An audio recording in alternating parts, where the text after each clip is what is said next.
Good afternoon. Welcome to Business 360, your complete view of the stories driving business, markets, and the economy. I'm Apa Ongpin, and this is the Bilyonaryo News Channel. A magnitude 7.8 earthquake ripped through Mindanao, killing more than a dozen people and damaging businesses. High costs, a weaker peso, and tighter financing. The business sector is feeling all of it. We sit down with Sergio Ortiz-Luis Jr., Chairman Emeritus and Treasurer of the Philippine Chamber of Commerce and Industry. And Asian markets are bleeding amid the global tech sell-off. Mindanao is now dealing with the aftermath of a powerful earthquake, with businesses reduced to rubble, airport operations disrupted, and rescue teams pushing into damaged communities. Ivy Reyes has our top story on Business 360.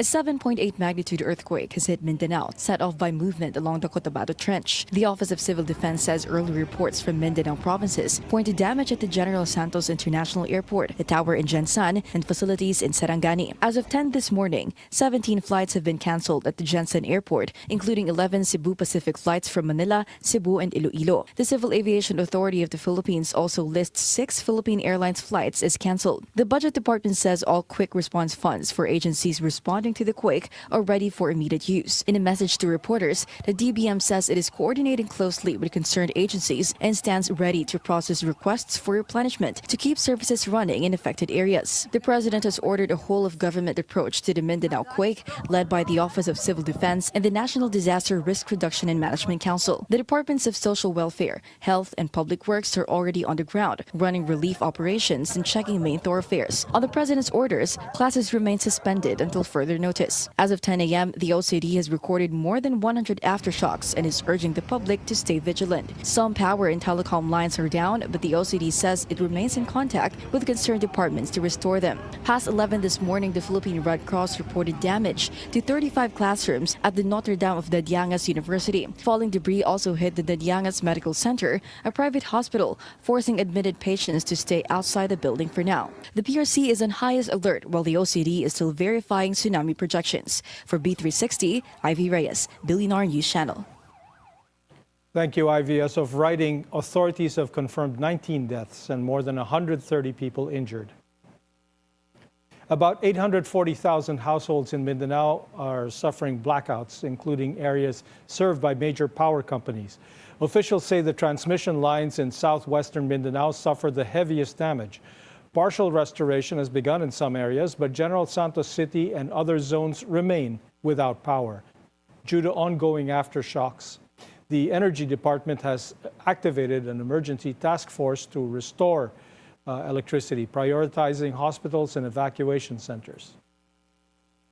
In General Santos City, both major malls and small businesses suspended operations temporarily. You're seeing scenes of damaged establishments. Robinson's Land and SM City General Santos closed to conduct safety inspections. Over 180 aftershocks have been recorded following the deadly earthquake in southern Mindanao. The strongest was a magnitude 6.7 tremor. Meanwhile, Philvox has lifted the tsunami warning it earlier issued. Tsunami alerts were also issued in Indonesia, Japan, and Malaysia. Indonesia and Malaysia have since lifted their tsunami warnings, but Indonesia ordered evacuations up north. They also sent residents to higher ground.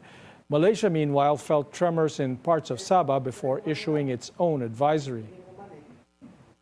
Regional leaders, including the Malaysian Prime Minister, expressed support and standby assistance for the Philippines.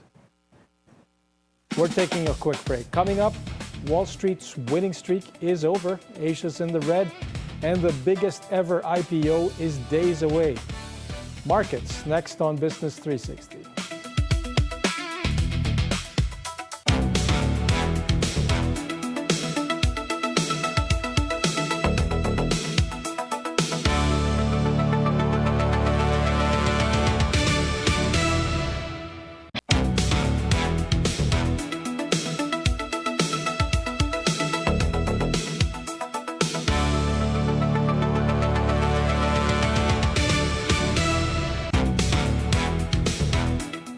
Welcome back to Business 360. I'm Apa Ongpin.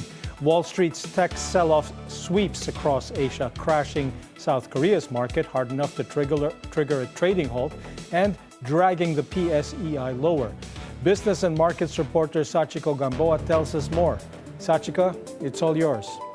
Apa? The AI frenzy that powered Wall Street to record after record finally hit a wall after 10 weeks. The S&P 500 fell more than 2.5% in last Friday's session, the worst since October, while the Dow dropped nearly 700 points, almost 1.5%. But the real bloodbath was in tech. The Nasdaq Composite tumbled 4.2%, the steepest fall since the Liberation Day sell-off in April last year when the Trump administration announced broad import tariffs. So, what spooked investors? It may be counterintuitive, but a strong jobs report sank the market. The U.S. economy added 172,000 jobs in May, roughly double what economists expected. Normally, that's a green light for a rally, but investors saw red. This means inflation pressure isn't going away, making rate hikes later this year likely. The second blow came from a chip maker, Broadcom. Last week's strong results weren't enough for investors' sky-high expectations, and that set off a sell-off across the entire chip sector. Micron, AMD, Intel pulling Nvidia down. Nvidia shed about 6% and lost roughly $300 billion in market value in just one day. Nvidia is the single biggest bet on the AI boom. So when it falls hard, investors start asking, has the AI rally run too far, too fast? And that fear didn't stay in Wall Street. Asian markets are bleeding. South Korea's Kospi crashed by as much as 8% today, forcing a 20-minute trading halt. Here at home, the Philippine Stock Exchange also slid through not as sharply as Asian peers, falling nearly 1%, partly because the local index is light on the tech and chip stocks. So what's next? Next Friday is a big day for Wall Street. Elon Musk's SpaceX goes public in what could be the biggest IPO in history. The company is targeting a raise of around $75 billion, with shares priced at $135 each. And the real tests come next week when both the U.S. Federal Reserve and our own Banco Central hand down their interest rate decisions. For the Fed, a rate hike isn't expected yet, but will it signal that it could happen later? For the BSP, likely question is, by how much? For Business 360, I'm Sachiko Gamboa. Thank you, Sachiko. That was our business and markets reporter, Sachiko Gamboa. High costs, a weaker peso, and tighter financing. The business sector is feeling all of it. We sit down with Sergio Ortiz-Luis Jr., Chairman Emeritus and Treasurer of the Philippine Chamber of Commerce and Industry. This is Business 360.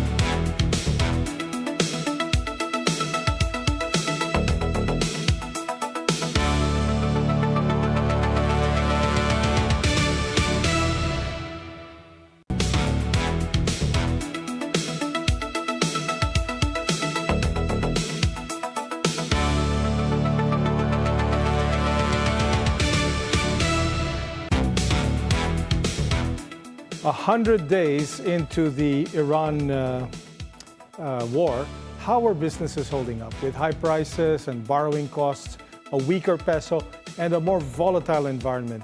We bring in Sergio Ortiz-Luis Jr., Chairman Emeritus and Treasurer of the Philippine Chamber of Commerce and Industry. Hi, Sergio. Welcome to Business 360. Good afternoon, and good afternoon to all our watchers.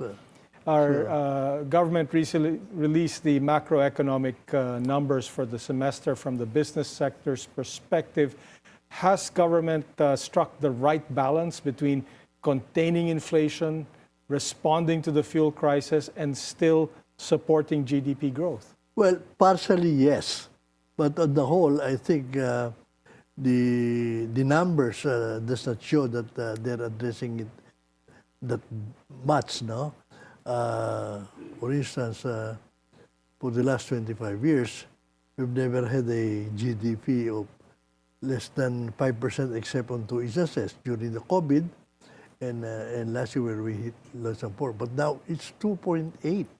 Yeah, And well, that is something that yeah, there's a crisis going on, right? So and a lot of people are wondering why we are in this stage wherein we allowed the prices of fuel to increase 2 weeks after the war, when we have a stock of 1 to 2 months. And that is one of the questions that people are asking, no? And I don't think it's being answered properly because the only answer that I heard about it is that the oil companies have to buy, because we are deregulated, to buy on the replacement cost. yes, Which a lot of people does not accept, no? Because if we did not increase that price that much, we would not have been affected that much. But the ayudas that we are giving should have been necessary for at least 2 months, you know? And now that there is a showing that it's loosening, there's also a lot of offers passing to us, to our chambers, correspondence chambers and other chambers from other countries, offering fuel that is almost as the old price, no? Diesel. And we were wondering why we are not that transparent in the pricing, no? well, baka it's smuggled fuel. No, it's it will pass. It will not pass the Strait of Hormuz, but there is a lot of offers coming from even countries like India,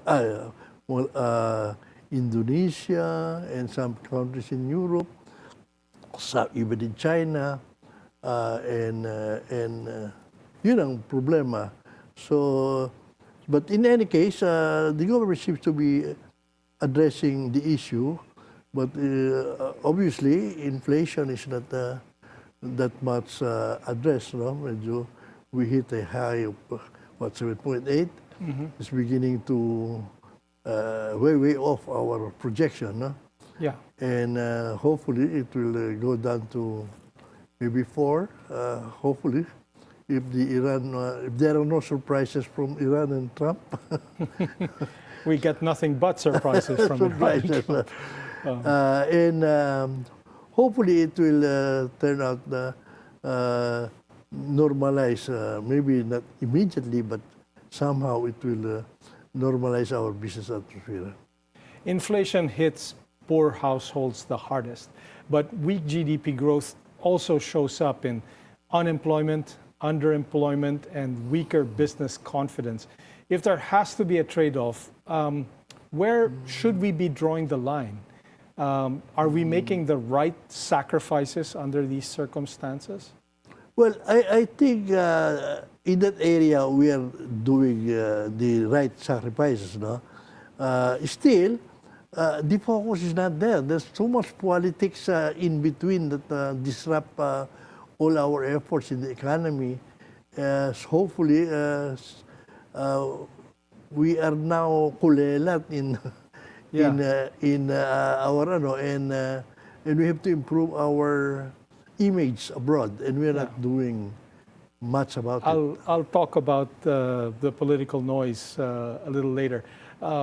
Government is trying to lift growth and employment partly by catching up on infrastructure spending, right? They've announced this infrastructure, budgeted infrastructure. But is infrastructure spending still the most effective lever at this point to stimulate growth?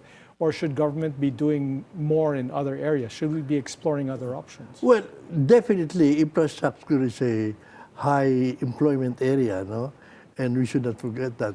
Unfortunately, because of the scandals again, a lot of the important infrastructure has been put on hold, no? Yes.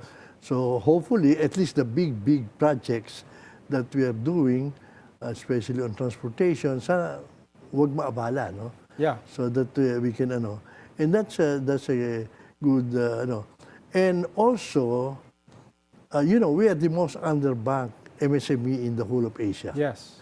We hope that for once, government should stop doing lip service for SME and really do seriously look at it as more of an investment rather than expense. No? In the past, we've tried to work out yung Magna Carta for SME. Yes. After 28 years, dalawang revision, we're now third revision, wala pa rin eh.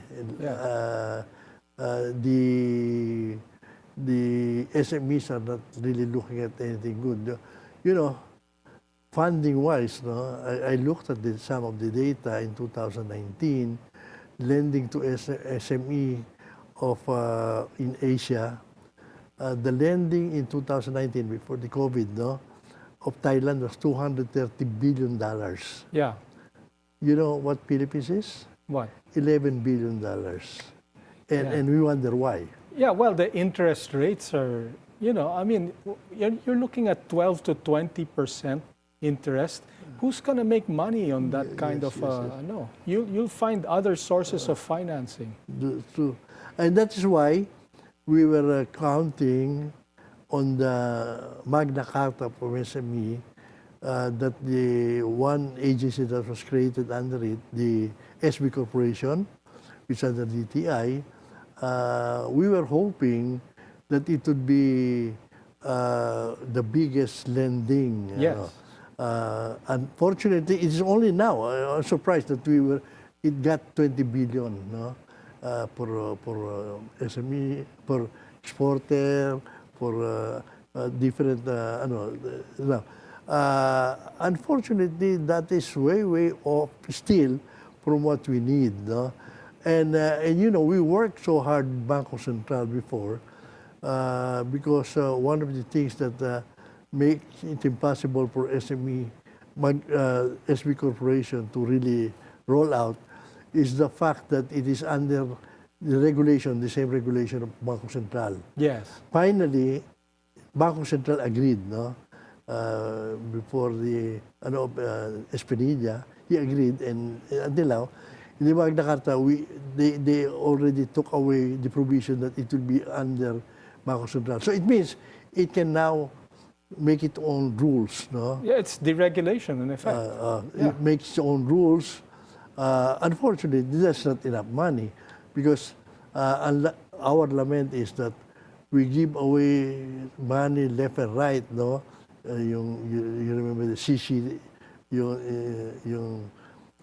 CCT before? Yes, conditional cash transfers. So then it's 4P na yata ngayon yan. Yeah. That is, the last number I saw is 87 billion. No?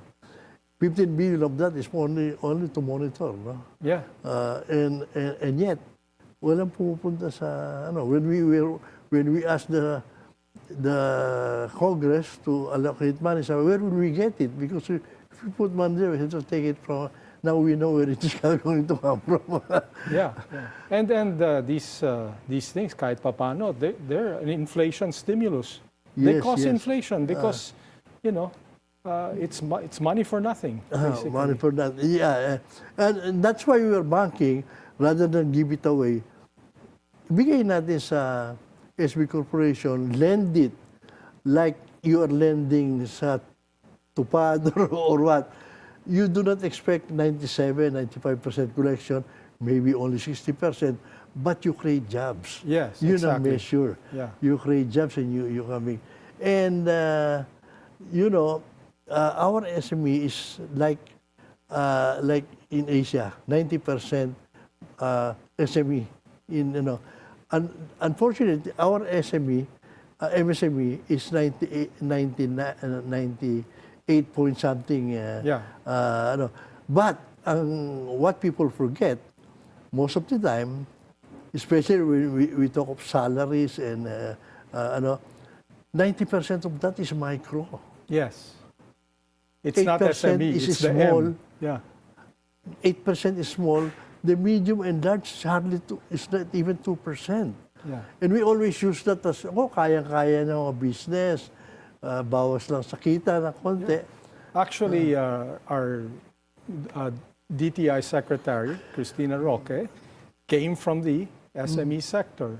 And speaking of, she was on the show. The weaker peso should, in theory, be benefiting exporters. No, Secretary Roque also said on this very program that the Philippines is seeing record growth for merchandise exports, including agricultural. In 2025, we are surprised. We Yeah. were happily surprised. Yeah. And from your side, at PhilExport and PCCI, is that strength being felt on the ground? Or are exporters still being squeezed by costs, logistics, and global demand? You know, in 2025, despite the reciprocal tariff of the U.S., 15% of our export goes to the U.S. Yeah. Half of that is electronics. The other half is the other product. Electronics tariff was suspended. Is suspended. I don't know if it's still. The other half, many agricultural products, even coconut, were zero tariff. Yeah. Yeah. So instead of being bad for us, it became It gave us an advantage. It gave us because we tried to develop other market.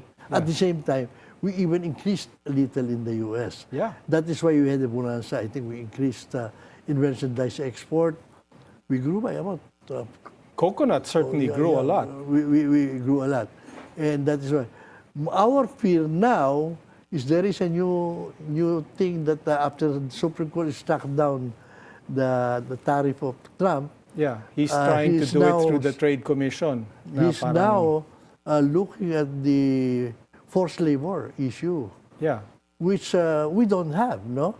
We don't have forced labor here, except if you talk about the prisoners being asked to work. I don't know if they're even paid. No, but what they're saying is that, you're getting it from China. Your diba? sources. Your materials are coming from China, which has forced labor. Therefore, diba, sabit ka dun. Yun ang problema. And the problem is, ang malaking ron is, we trade Taiwan, China, Japan, electronic parts. Yeah. We import 70% for electronic parts. Pag tinamaan tayo noon, may problema tayo.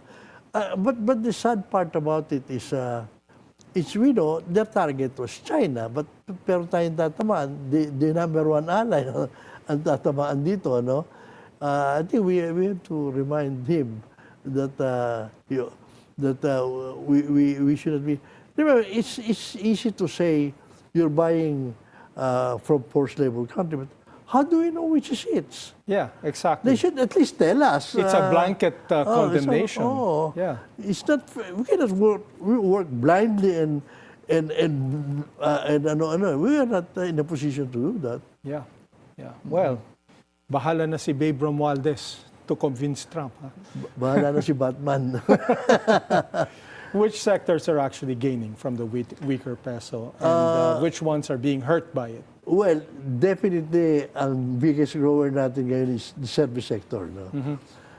And fortunately, yun ang isang tempering our economy. No? Service sector, we have remittances also. Yeah. What people forget is that when they talk of the dollars, maybe we should talk.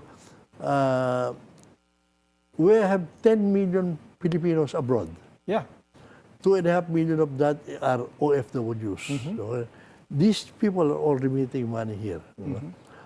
In the past, when the peso weakens, we're all jumping. No?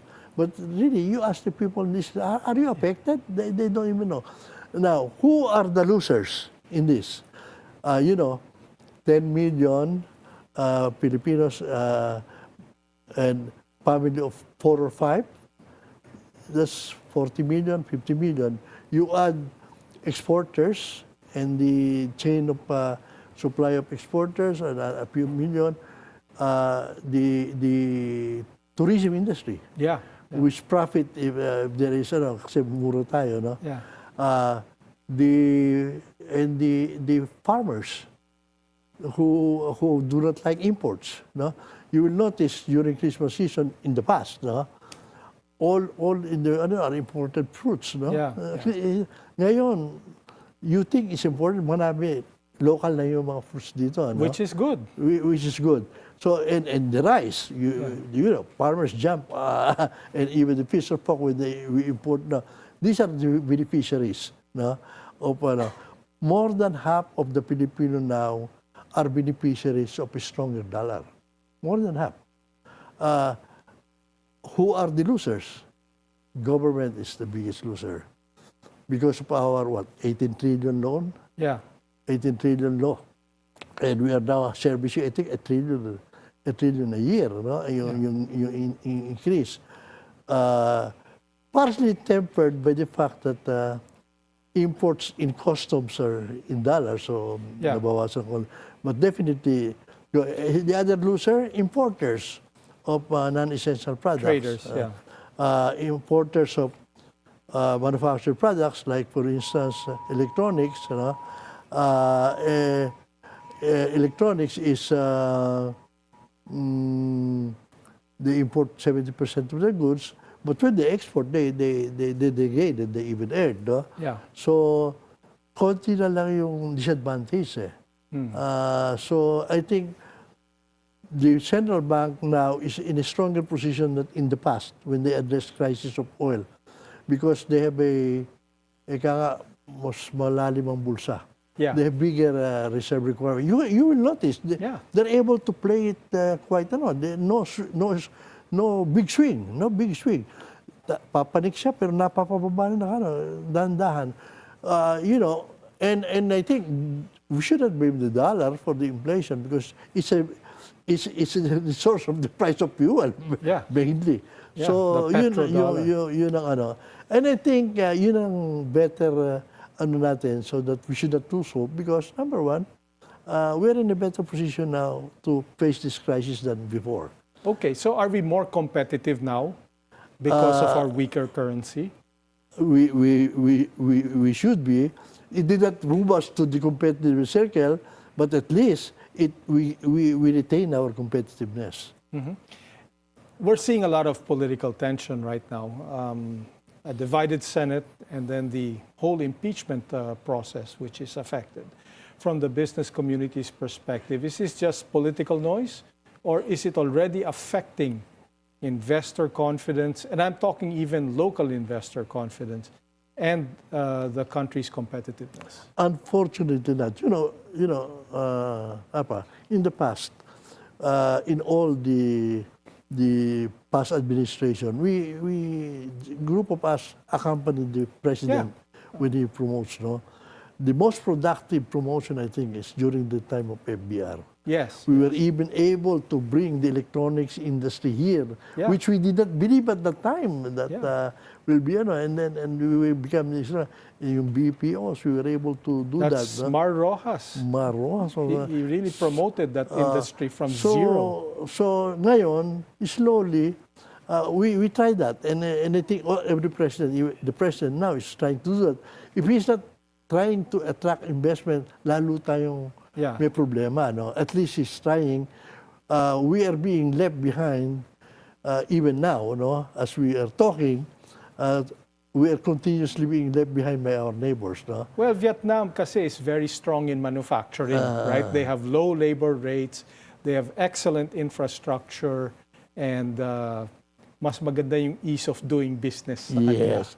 You know, the issues before when we travel, the investors from abroad, number one, yung erratic policies. Changing policies in the middle of the midstream. When they're here, they change policies, no? And then the other is ease of doing business. We're lucky that at least somehow yung ARTA, we should put up, it's reaching the ears of the investors that it's doing pretty well. The issues that somehow the ease of doing business is being improved.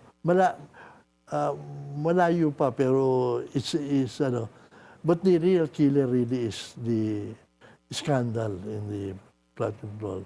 Yeah. And I don't think we have succeeded in addressing that from the tempo sa local and even foreign investors. When you speak to investors and business leaders, what do you think is worrying them the most right now? Well, number one,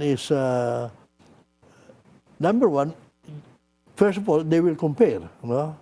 If they're going to invest, no? And we have a problem the others do not have, no? The other worrisome is connected to this kind of political instability, no? What happens if they come in and something happens, the investment is, is in danger. So political instability and we have not demonstrated that we're going to solve this problem in a year's time, no? Rather than doing that, we add problems, convincing, we are not going to solve this in the short term. Yeah. Okay, finally, what is your overall read on the economy at this point? Are businesses still cautiously optimistic that we can resolve these issues? Or are we preparing for a more difficult second half? Well, I represent the exporter, no? They are a little positive than because of what even the first quarter export was increasing. So yung exporters is okay from the point of wala lang additional surprises si Trump. The other businessmen, because of the cost, or the high cost of inputs, everybody's expecting assistance, no? And most important of all, yung the informal sector. We have about 52 million in the labor market. 86% of that is in the informal sector. 84%, 16% is in the formal sector. In other words, they're taxpayers. And 90% of that in the formal sector is micro. So who is hit? The micro. And what do you expect from them? Talagang a lot of them are closing down. No? And that's the story of the micro. People enter, after 2 years, they come out, some other people come in. Sana dalawa ang my wish. Number one, really seriously address the issue of small and medium. Huwag na natin sabi M. Especially, lending. Especially on financing. Okay. Number two, sa exporter naman, it shows that talaga at the end of the day, during the time of FBR, talaga he declared export as the inspiration of economic development. We hit more than 50% of GDP of the economy at the time. No? Now we're down to about 25 yata. Sana we realize that we have to really look at our export and invest in it seriously also. Okay, well, thank you very much, Mr. Sergio Ortiz-Luis. But may I add, we are not losing hope. No?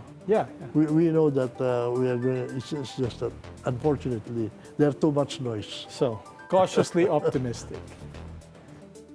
Thank you. Up next, the Gatchalian block holds a Senate Blue Ribbon hearing on the flood control scandal days after the Cayetano faction conducted theirs. Details when we return. This is Business 360.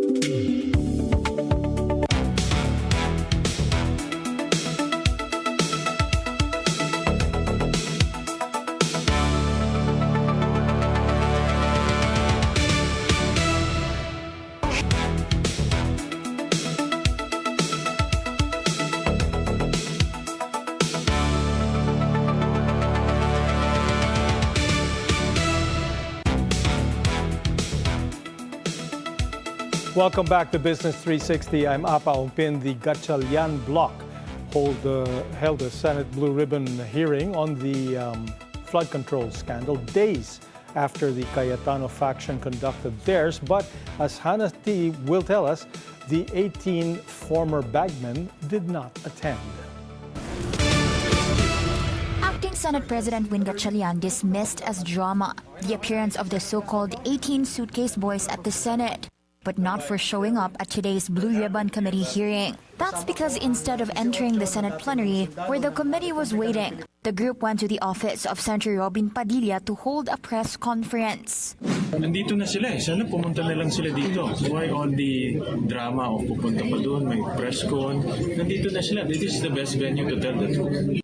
The group's legal counsel, Attorney Levito Baligod, first argued that newly appointed Blue Ribbon Committee Chair Erwin Tulfo should inhibit himself if the flood control investigation moves forward. The suitcase boys have earlier alleged that Tulfo was among those who received cash-filled suitcases, an accusation the senator has denied and said he will challenge in court. Definitely, yung sinasabi lang mag-inhibit, definitely mag-inhibit ako. Plano ko nga sana eh, kaso mga meeting pa lang ito eh. Pag sa hearing proper, I will announce, I will inhibit, I will give the floor to the Vice Chair. Or magtatayo kami ng subcommittee, kaya pag-uusapan din sa floor na let Senator Kiko to handle it. Itong flood control. Tulfo also pointed out what he described as the group's selective disclosure of allegations. In their original affidavit, there were claims that suitcases were delivered to Senators Loren Legarda and Mark Villar. Yet those allegations were not raised during the group's public presentation with the Cayetano bloc last week. Based on the affidavit, some of the suitcase boys claimed they delivered 2 medium-sized suitcases to a property on Cambridge Street in North Forbes Park. But their lawyer walked back that claim on Monday. He said the only thing the witnesses actually saw was their former boss, ex-Congressman Zaldico, entering the property they believed was linked to Legarda. So ang maalala namin, sir, with due respect, pasensya na sabi, wala kaming nakitang malita na nakapasok doon sa gate. Kasi nung ibinaba namin ay biglang lumabas din si Zaldico. The camp of the 18 suitcase boys, however, maintained its allegation that 7 medium-sized suitcases were delivered to Senator Mark Villar in 2022 at his alleged residence in Portofino South, Las Piñas. For NBI Director Melvin Matibag, the changing narratives only highlight the need to thoroughly examine the group's claims. Inconsistent talaga, di ba? Kasi hindi naman pwedeng magbago yung kwento mo mula simula. Dapat hanggang sa dulo, yun yung kwento. So, dapat adyan sila para matest yung affidavit nila kung stand the test na may nagtatanong na iba yung direksyon, di ba? Although the group was invited to attend, the consultative meeting led by Tulfo was adjourned shortly after noon as senators shifted their focus to the needs of earthquake victims in Mindanao. Makakapag-antay naman ito, di babalikan natin sila, then imbitahan natin ulit sila. The Gatchalian bloc said it's now planning a visit to the affected region. Meanwhile, the 18 suitcase boys claim 14 more men will join them, but have yet to disclose where and when. Hannah Tia, Bilyonaryo News Channel. Government contractor Curly Discaya is under arrest in connection with the flood control scandal. He is now at the Bulacan Regional Trial Court after authorities served a warrant for a non-bailable malversation case. The charge is tied to his alleged involvement in a 53.9 million peso anomalous flood control project in Bulacan. Shifting gears, Sobel de Ayala's AC Mobility showcases its push to expand its EV charging network. Gia Baroga has the story. The Bilyonaryo Zobel de Ayala family isn't just bringing new vehicles to the market, it's also helping build the support system needed to keep them moving. At the 10th Philippine International Motor Show, or PIMS, AC Mobility showcased Kia's latest models while also highlighting its expanding EV charging network across the country. The company says its goal is simple: make electric vehicle ownership easier and more convenient for Filipinos. Together with our companies and key industry partners, we have expanded our charging network to more than 200 locations nationwide as of April of this year, with new charging hubs opening month after month. As more charging stations become available, AC Mobility hopes more drivers will feel confident about making the shift to electric, and the interest has started to show. Campi data as of April indicate that Kia sold 249 hybrid vehicles and 19 fully electric models so far this year. For the company, events like PIMS are a chance to show Filipinos how fast the mobility landscape is changing and the key highlights from each industry player. The Koreans have been very, very meticulous when it comes to design. Our vehicles here on display are actually award-winning in terms of vehicle design from international awards. 3 new Kia models are also set to arrive this year, including the return of the Sportage, now equipped with turbo hybrid powertrain, the electric compact SUV EV3, and the electric van PV5. For BNC Mobility, G. Baroga. And that's Business 360. We'll keep tracking the moves that matter across markets, policy, and the economy. I'm Apa Ongpin. Thank you for joining us, and keep it here on BNC, the Bilyonaryo News Channel.